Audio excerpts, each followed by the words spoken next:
Hello kapatid! Congratulations and best wishes sa inyo ni Leo. Wala man ako dyan ngayon sa special day nyo. Alam mong nandito na ako parate para sa inyo at para sa mga bata.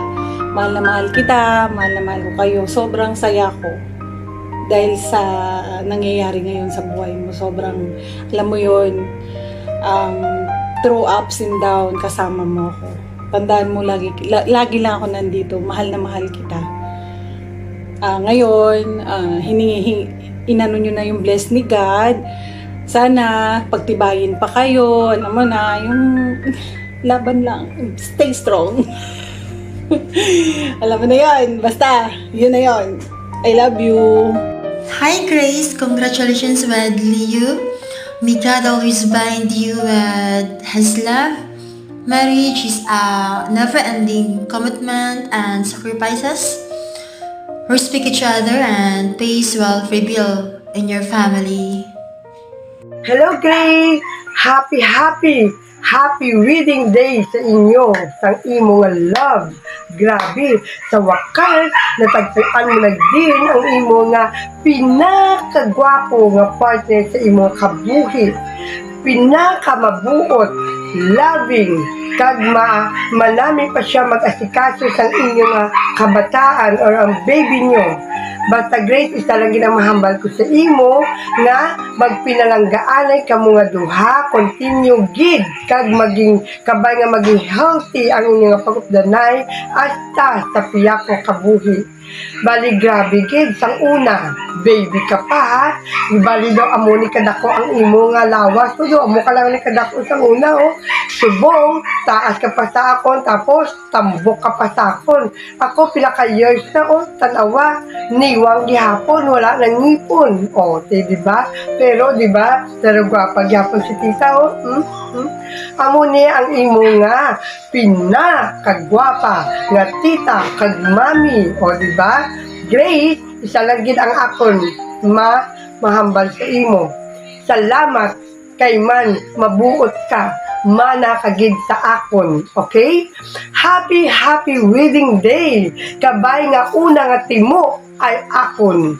Ang una nga baboy lechon ang akon man. Amula na mahambal ko sa imo. Happy gid ako. Kag happy wedding day. I love you.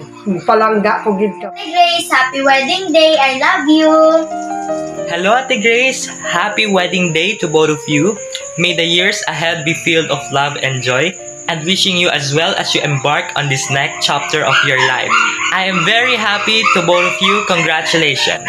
Hello, Ate and Leo. Congratulations to both of you now since you are already married. This is the saddest and happiest part of our life. You know naman ate that nakikita namin lahat ng pinagdaanan mo bago mo nahanap tong true love or yung right man para sa'yo. And sorry, naiiyak ako.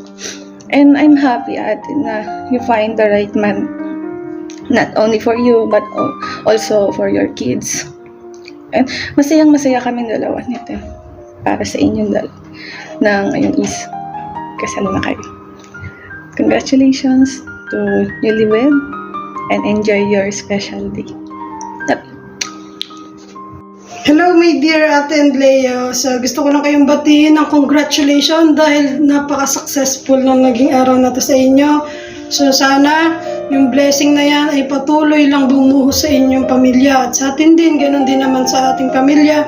At alam ko kung nasan man si mama at papa ngayon ay sobrang saya nila. Ganun din sa parents mo, Leo. Thankful ako kasi naging supportive sila sa ate ko. Ngayon, kung ano man yung tinatamasa nyo, alam kong deserve nyo yan. Alam kong sobrang saya ng pakiramdam nyo ngayon na may bigyan nyo pa ng mas kabuluhan yung buhay nyo bilang mag-asawa. Hindi ako magme-message na sobrang haba dito dahil gusto ko lang talaga kayong batiin ng congratulations at proud na proud ako sa iyo ate. Dahil sa dami ng pagsubok na dinanas mo, nandiyan ka pa rin nakatayo. At natutuwa ako kasi nagpanumbalik ka sa simbahan natin dahil alam ko na siya ang pinaka nakatulong sa iyo sa hirap ng buhay o sa hirap ng dinanas mo. Hindi man tayo mayaman ngayon pero napakalayo mo na kung nasan ka ngayon. So deserve mo kung anong meron tayo. Hindi ka man sobrang yaman pero at least nabibigay at napoprovide mo yung pangangailangan ng pamilya. So patuloy lang yung laban. Hanggang tupad natin yung pagsisisi hanggang wakas. So, yun lang. Ayokong umiyak sa video na to, ate, ha. Bye-bye. Congratulations.